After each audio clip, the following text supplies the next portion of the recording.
Welcome friends.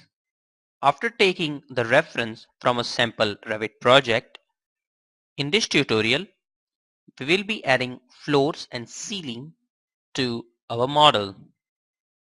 What we have to do is go to Architecture tab, select Floor.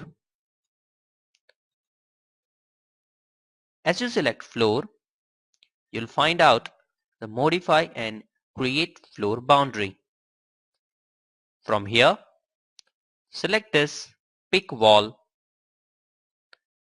When you select this Pick Walls tool, you can actually pick walls.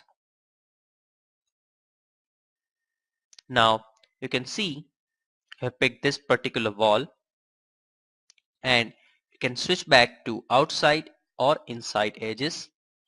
We want interiors, so we'll let it be. Now remember, you select the inside boundaries. Select all the boundaries of your building. That is done. Now click on this Finish Edit mode. And now we have added floor to our project.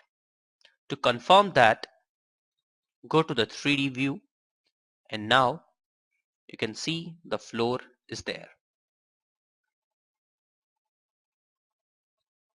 This was the floor which wasn't present earlier that we have just added.